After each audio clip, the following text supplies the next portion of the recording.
ये किसी वजह से कनेक्ट हो गया था। अस्सलाम वालेकुम एंड वेलकम बैक। ये दोबारा से हम चलते हैं। वालेकुम अस्सलाम सर।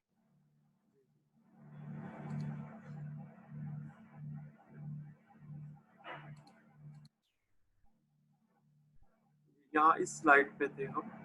अगर सेशन ब्रेक हो जाए तो आप वेट कीजिए, थोड़ी देर में मैं ज्वाइन कर लूँगा, बिकॉज ये सेशन हमारा इम्पोर्टेंट है। इसमें हम इस स्लाइड के बाद क्वेश्चन आंसर्स की तरफ भी जाएंगे। तो दोबारा से शुरू कर लेते हैं। हम करंट्स की बात कर रहे थे, मीटर करंट और कलेक्टर करंट और इसी तरीके से बेस करंट, ये इनकी डायरेक्शन है। और ये डायरेक्शन जो है, जो इनिशियल सर्किट है उसमें ये दी जाए, और किताब में भी दिया हुआ है इस चीज को। तो ये यहाँ पे मेंशन है, emitter current is label with I E, base current with I B and collector current with I C. I capital इसलिए है क्योंकि ये डीसी करंट की बात हो रही है। इसके साथ साथ जो है वो इसी डायग्राम में इस ट्रांजिस्टर का सिंबल दिया गया है कि किस तरीके से जो अमीटर है उसमें एक एरो है, अगर आप देखें, और जो एक छोटा सा जो है वो प्राइमरली एक बेस जो है उसको रिप्रेजेंट किया गया है। और इसी तरीके से ये एक सिंबल है, बजाय ये कि सेमीकंडक्टर मटेरियल शो करने की एक सर्किट में एक सिंबल की सूरत में ट्रांजिस्टर को शो किया जाता है। तो याद रखने का तरीका ये है कि आप फोकस करें एनपीएन पे, और एनपीएन में जो है वो हमेशा जो एरो है वो आउटवर्ड होता है। तो ये एक मेथड है याद रखने का, और एरो हमेशा एमीटर के साथ बनाया जाता है। अभी हम फोकस कर रहे हैं पीएनपी ट्रांजिस्टर पे, लेकिन जो एनपीएन ट्रांजिस्टर है उसको भी बिल्कुल इसी तरीके से हम एक्सप्लेन कर सकते हैं और डिफाइन कर सकते हैं। मेजॉरिटी करंट के साथ साथ माइनॉरिटी करंट या लीकेज करंट का भी जिक्र बहुत ज़रूरी है, क्योंकि हम ये जानते हैं, वी ऑलरेडी नो कि the leakage current plays an important role in semiconductor theory, जिसमें कि अगर हमारा एक टेलीविज़न अगर स्टैंड बाय है, still it is consuming energy, electrical energy. और इसी तरीके से अगर हमने एक चार्जर जो है, मोबाइल चार्जर की मैं बात कर रहा हूँ, वो हमने लगा के ऑन कर दिया हुआ है और आगे हमने मोबाइल नहीं लगाया हुआ, still it is consuming some energy, जो कि बहुत कम है, but still it is consuming energy. So the leakage current is due to the minority carriers, which is labeled with ICO. O stand for open. तो इसको ICO जो है, इसको अगर पूरा लिखें तो IC current with emitter terminal open. तो प्राइमरली जब हम एक हिस्सा जो है मीटर का ये वाला सर्किट हटा दें या इसको ग्राउंड कर दें, इसको मिला दें आपस में, तो ये ग्राउंड हो जाएगा। तो इस सूरत में जब हम जो है वो प्राइमरली यहाँ करंट मेजर करेंगे तो माइक्रो एम्पेयर्स में, यानी बहुत ही स्मॉल वैल्यू में एक करंट हमें मेजर होगी, और वो करंट जो है वो कहलाएगी माइनॉरिटी करंट। इस कंपोनेंट को यहाँ शो किया गया है, जो छोटा एक एरो बना के किस तरीके से ये जो है वो प्राइमरली इनकॉर्पोरेट। अच्छा, इसमें कुछ फार्मूलाज भी हैं, अगर आप देखें तो ये आई करंट जो है ये दो हिस्सों में कन्वर्ट हो रही है। एक हिस्सा जो है वो IB में और एक IC में चला जाता है। तो जब हम बेसिक इलेक्ट्रिकल इंजीनियरिंग पढ़ रहे थे, उसमें हमने ये जाना था कि किसी एक नोड पे अगर करंट्स जो है उनका अलजेब्रिक सम जो है वो 0 होता है, यानी जो करंट टुवर्ड्स एक नोड और एंटरिंग इनटू एंड लीविंग वो आपस में इक्वल होते हैं। तो ये सिंपल सा उसको फार्मूले की सूरत में लिखा है, the current entering is equal to the sum of current leaving. बहुत आसान है। इसी तरीके से जो कलेक्टर करंट है, that is the majority and plus the minority current. अच्छा, इसमें ICO माइनॉरिटी लिखा हुआ है, और इस वजह से जो है वो जो IC करंट है इसमें इसका फार्मूला जो है वो डेवलप किया गया है। तो इस तरीके से ये दो फार्मूलाज जो है ये हमें दिए गए किताब। अब यहाँ पे एक छोटा सा हम पास करना चाहेंगे और मैं स्टूडेंट से चाहूंगा कि अगर उनके ज़हन में कोई सवाल है, कोई ऐसी चीज जो वो समझते हैं कि उनको समझने में दुश्वारी हुई है, तो वो मुझे जरा बता दें। जी फैसल, आप कुछ बताना चाहेंगे या कुछ शेयर करना चाहेंगे? नहीं सर, शुक्रिया। जी अनवर, आप कुछ बताना चाहेंगे बेटा? आप कुछ शेयर करना चाहेंगे? No sir, thank you.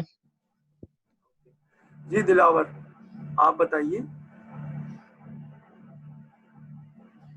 Sir अभी तक तो क्लियर है सर। दिलावर, एक मैसेज और कर दें स्टूडेंट्स को। मेरे ख्याल में मैंने चूंकि इनविटेशन थोड़ा लेट भेजा था, इसलिए पॉसिबल है बहुत सारे स्टूडेंट्स ने अभी ना देखा हो। Okay, Mohammad Kashif. Okay sir, मैं और कर देता हूँ। हाँ काशिफ, आप कुछ बोलना चाह रहे हैं? अच्छा, आपका माइक सेट नहीं है काशिफ, आप अपना माइक सेट कर लें। इस दौरान में हम सुमैया से पूछ लेते हैं। सुमैया बेटा, आपका कोई सवाल है? No sir.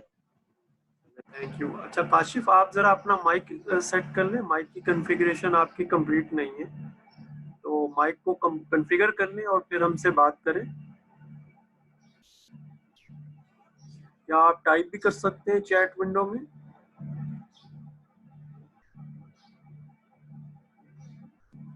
चले, अब हम थोड़ा जरा फास्ट चलेंगे और अब हम नेक्स्ट जो है वो स्लाइड में देखते हैं। ये इनपुट और आउटपुट कैरेक्टरिस्टिक्स की बात हो रही है। अगर हम देखें तो जो इनपुट साइड है वो तो एक सिंपल डायोड की कर्व है। अच्छा, ये डायोड की कर्व जो है, इसमें जो कलेक्टर और बेस के दरमियान वोल्टेज है, उससे इसका जो स्टीप है, यानी ये इसका जो स्टीप है, उसके ज्यादा होना और उसका कम होना, उसको कंट्रोल किया जा रहा है। जैसे जैसे कलेक्टर और बेस के दरमियान में वोल्टेज बढ़ रही है ना, तो आप देखें कि इसके जो कैरेक्टरिस्टिक्स है वो आहिस्ता आहिस्ता जो है वो आइडियल डायोड की तरफ जा रहे हैं। ठीक है, जैसे ज्यादा वोल्टेज हो रही है तो ये ज्यादा स्टीप होता जा रहा है। तो लेकिन नॉर्मली हम क्या करते हैं कि हम एक सिंपल जो डायोड कैरेक्टरिस्टिक्स है उन्हीं को फॉलो करते हैं। और इसी तरीके से आउटपुट कैरेक्टरिस्टिक की बात करते हैं। अच्छा, इसको थोड़ा सा समझना पड़ेगा ग्राफ को, तो इस ग्राफ को समझते हैं। इस ग्राफ के 3 रीजन बताए गए हैं। वैसे तो इसके 4 रीजन होते हैं, लेकिन इसमें जो है वो 3 रीजन दिखाए गए हैं। सबसे पहले रीजन देखिए, कट ऑफ रीजन है। कट ऑफ रीजन की कंडीशन क्या है, ये ऊपर डायग्राम में बताई गई है कि जब हम मीटर जो टर्मिनल है उसको अलग कर दें, मीटर को ओपन कर दें, और उसके बाद जो है वो कलेक्टर से बेस की तरफ जाने वाली करंट को मेजर करें, तो ये बहुत ही माइनर सी करंट मिलेगी जिसको आमतौर पे इग्नोर कर दिया जाता है या जीरो कंसीडर किया जाता है। जिसमें यहाँ अगर आप देखें तो इसमें जो मीटर जो करंट है उसको 0 मिली एम्पेयर कंसीडर, क्योंकि वो ब्रेक है, ओपन है, तो करंट फ्लो नहीं करेगी। जब करंट फ्लो नहीं करेगी तो उस सूरत में क्या होगा? उस सूरत में ये होगा कि ये जो वैल्यू है ये ना होने के बराबर माइक्रो एम्पेयर्स में होगी। तो कलेक्टर जो ये जो इसका वर्टिकल एक्सिस है आउटपुट का, आप देखिए ये कलेक्टर करंट को शो कर रहा है, और कलेक्टर करंट जो है वो इस सूरत में 0 होगी और ये कट ऑफ रीजन कहलाएगा। यानी कट ऑफ रीजन का मतलब क्या है कि जिसमें जो कॉमन बेस कॉन्फ़िगरेशन है उसमें मीटर टर्मिनल ओपन होगा। लेकिन जैसे जैसे हम इसको अब मिला देते हैं और फिर करंट की वैल्यू बढ़ाते हैं, लेट्स से करंट की वैल्यू 1 मिली एम्पेयर हो जाती है, तो उस सूरत में ये वाला कर्व जो है ये हमें मिलेगा, ये जिसपे I is equal to 1 milliampere लिखा हुआ।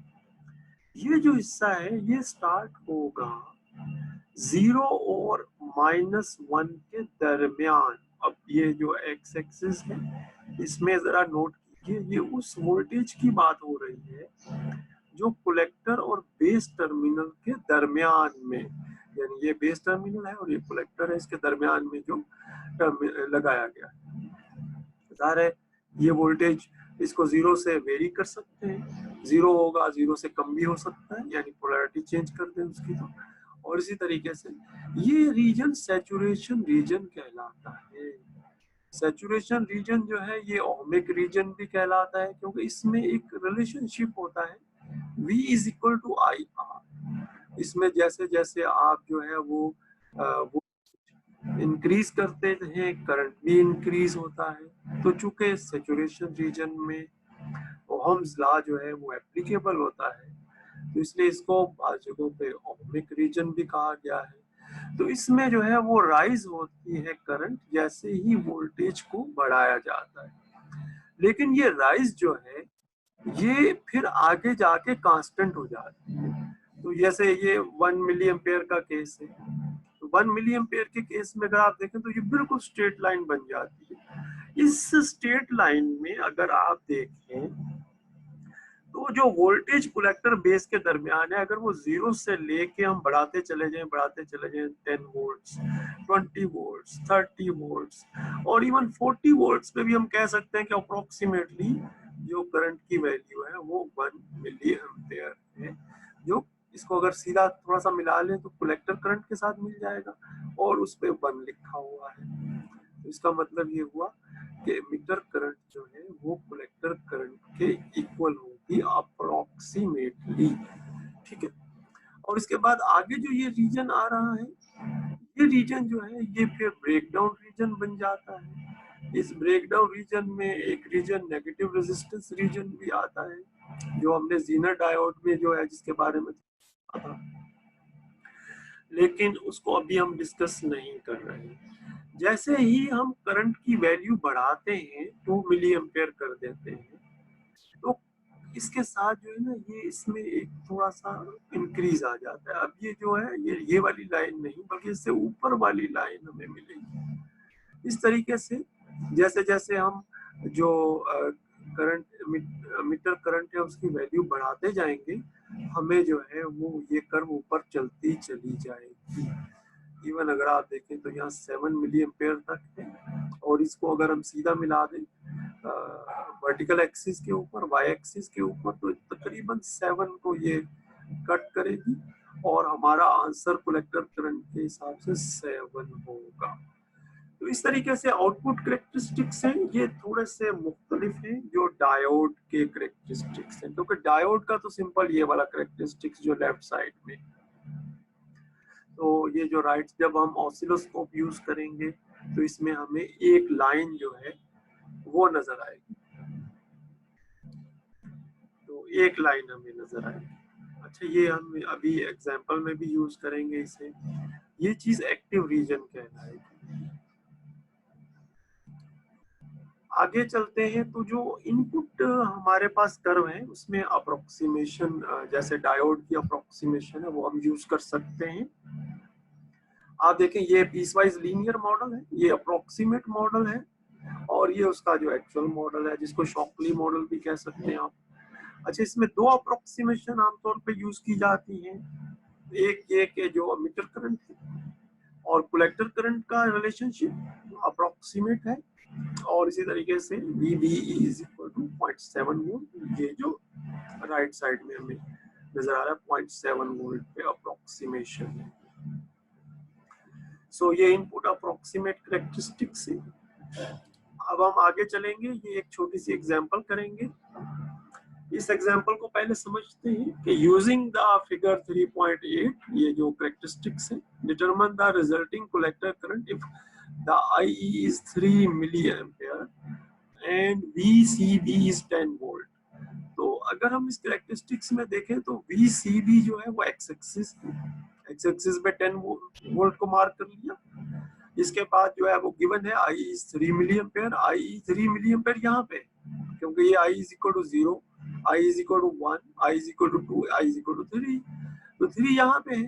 तो यहाँ पे हम एक छोटा सा क्रॉस डॉट लगा देंगे और इस डॉट को जब हम मिलाएंगे लेफ्ट साइड में तो हमारा आंसर आ जाएगा, क्योंकि हमने कलेक्टर करंट मालूम करनी है। तो कलेक्टर करंट जो है वो वर्टिकल एक्सिस पे है, जब यहाँ से इसको मिलाएंगे तो 3 मिली एम्पेयर हमारा आंसर आ जाएगा।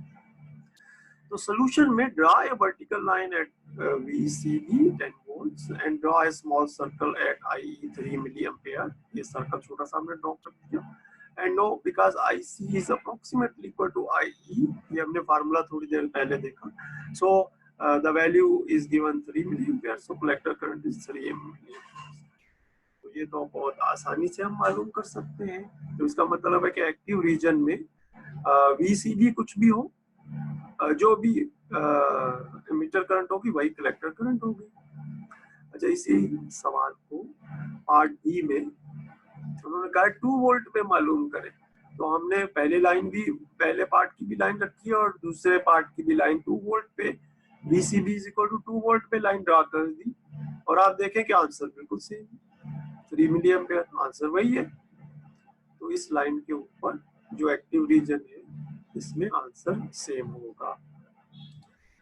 इसमें 3 और 4 पार्ट की तरफ जाते हैं. इसमें उसने कहा है कि अगर जो है वो कलेक्टर करंट 4 मिलीएम्पियर गिवन हो और VCB 20 वोल्ट गिवन हो, तो VBE मालूम करें. अब ये आउटपुट के कैरेक्टरिस्टिक्स यानी आउटपुट कर्व पे वैल्यूज दी हैं, क्योंकि आउटपुट कर्व हमें पता है VCB और IC के दरमियान है. तो आउटपुट कैरेक्टरिस्टिक्स देके इनपुट की बात कर रहे हैं कि इनपुट मालूम करें. तो तरीका बहुत आसान है. इसमें सबसे पहले आपने जो कर्व्स हैं उनके एक्सिस, जो वर्टिकल एक्सिस है, उनको इक्वल कर लेना. तो मैंने क्या किया है, इन 2 डायग्राम पे फोकस कीजिए. मैंने इनको किताब से कॉपी पेस्ट करके इनको रीसाइज कर लिया है और एक लाइन ड्रॉ कर दी. ये लाइन जो है एक एक्सिस को आपस में बता रही है, 0 की लाइन है और एक ये 7 की लाइन है, क्योंकि 7 मैक्सिमम दिया हुआ है आउटपुट पे. इस तरह इसकी जो एक्सिस है ना, ये आपस में स्टैंडर्डाइज हो गए. अब आउटपुट पे मैं आऊंगा और आउटपुट पे आके मैं VCB 20 वोल्ट ढूंढूंगा. कहाँ लिखा हुआ है, यहाँ लिखा हुआ है 20 वोल्ट. और कहा गया है कि IC 4 मिलीएम्पियर पे चले जाओ, तो 4 मिलीएम्पियर यहाँ है. तो मैं यहाँ पे एक लाइन ड्रा करूंगा और 4 मिलीएम्पियर पे कट कर दूंगा. और ये जो है ये एक और लाइन ड्रा कर सकते हैं यहाँ पे. ये लाइन जो है ये इनपुट कैरेक्टरिस्टिक को एक जगह पे कट करेगी. जहां पे वो कट करेगी वहां का जो एक्स एक्सिस है वो VBE की वैल्यू होगी. तो VBE की वैल्यू इससे निकलेगी 0.74 वोल्ट्स. तो चूंकि ये थोड़ा सा 0.7 से थोड़ा आगे चला गया है, तो ये किताब में तो 0.74 लिखा है. आपका आंसर 0.71 या 0.72 भी हो सकता है, यानी 0.7 से थोड़ा सा ज्यादा. इसी तरह पार्ट डी में देखिए कि repeat the characteristic using the approximate characteristics. Approximate characteristics हमने राइट साइड में बना लिए और इसमें जब लाइन क्रॉस करेगी तो वो 0.7 पे क्रॉस करेगी. और हमें पता है इस सूरत में तो आंसर 0.7 ही होगा, अप्रोक्सीमेट में 0.7 ही होगा. तो आंसर 0.7 आ गया. मैं इंश्योर करता हूँ, मैं आपसे रिक्वेस्ट करूँगा ये इसको जरूर आप रिपीट कर लीजिएगा. एग्जाम्पल 3.1 को बहुत आसान एग्जाम्पल है और इसकी डायग्राम्स मैंने यहाँ आपके लिए बना दी. जब हमने ये कोर्स स्टार्ट किया था तो हमने ये कहा था कि इसमें आपकी जो डायग्राम्स जो हैं वो आपको बनानी आनी चाहिए. ग्राफिकल मेथड्स जो हैं वो हम यूज करेंगे, साथ साथ एनालिटिकल यानी फार्मूला का भी यूज करेंगे, लेकिन इसके साथ साथ ग्राफ्स जो हैं वो, क्योंकि डेटा शीट में जब हम जाएंगे ना तो वहां देखेंगे ज्यादातर हमें ग्राफ्स ही मिल रहे होंगे. तो बेटा यहाँ आपके ज़हन में अगर कोई सवाल आ रहा है तो आप जरूर मुझसे पूछिए.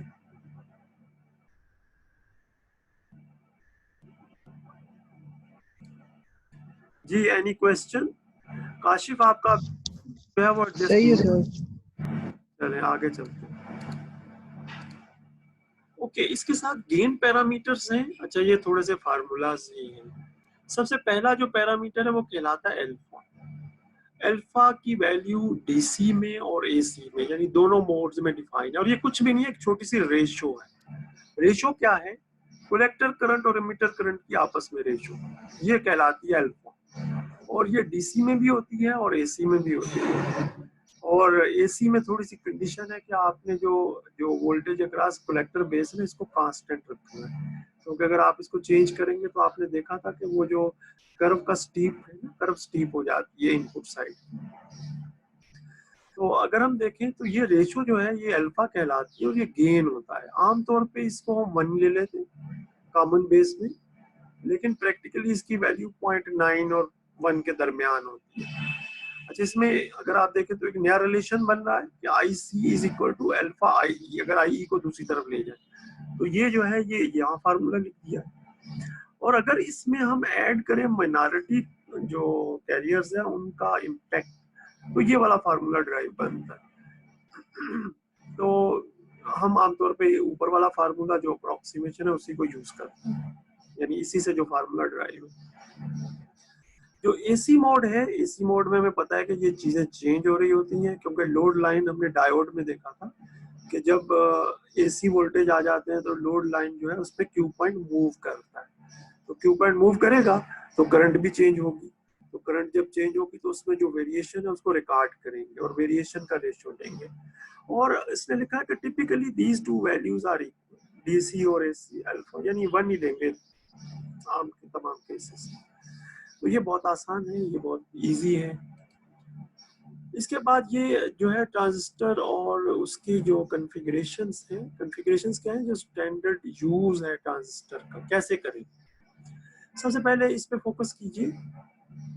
यहाँ ये पहले लेफ्ट साइड पे जो टॉप है इसमें बेस कॉमन, बेस कॉमन है, ये कॉमन बेस कॉन्फ़िगरेशन कहलाती है।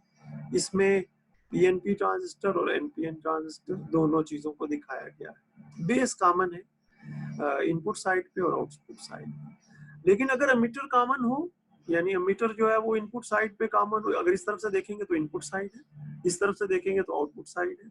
तो अगर एमिटर कॉमन हो तो ये कॉमन एमिटर कॉन्फ़िगरेशन बन जाएगी। और अगर कलेक्टर कॉमन हो तो उस सूरत में ये कॉमन कलेक्टर कॉन्फ़िगरेशन बन जाएगी। तो इसकी कॉन्फ़िगरेशन 3 ही होती है, कॉमन बेस कॉन्फ़िगरेशन है, कॉमन एमिटर कॉन्फ़िगरेशन है और कॉमन कलेक्टर कॉन्फ़िगरेशन। सबसे जो फेमस है वो एनपीएन में ये वाली कॉन्फ़िगरेशन। अच्छा, हमारा सेशन अभी ये कंप्लीट हो जाएगा तो आपने जाना नहीं है, हम इंशाल्लाह दोबारा से रिज्यूम करेंगे। ये इसकी डेटा शीट है। डेटा शीट बहुत इंपॉर्टेंट होती है ट्रांजिस्टर की और इसको जो है वो समझना ज़रूरी है। इसमें ट्रांजिस्टर जो है उसके पैकेज की डिटेल है। ये पैकेज जो है ये TO92 कहलाता है, जिसको सामिक पैकेज कहलाता है, प्राइमरी सॉरी प्लास्टिक पैकेज कहलाता है। इसमें एक डार्ट बना होता है, ये डार्ट आप अपनी तरफ कर लेंगे तो आपको कलेक्टर, बेस और एमिटर इस तरह ये जो टर्मिनल्स हैं ये मिल जाएंगे। मैक्सिमम रेटिंग सबसे पहले देखिए, इसकी जो पहला टेबल है वो मैक्सिमम रेटिंग है, दूसरा टेबल थर्मल कैरेक्टरिस्टिक्स है। तो मैक्सिमम रेटिंग को अगर देखते हैं तो कलेक्टर एमिटर वोल्टेज, ये वो रेटिंग है जो हमने इंश्योर करना है कि हमारा सिस्टम इससे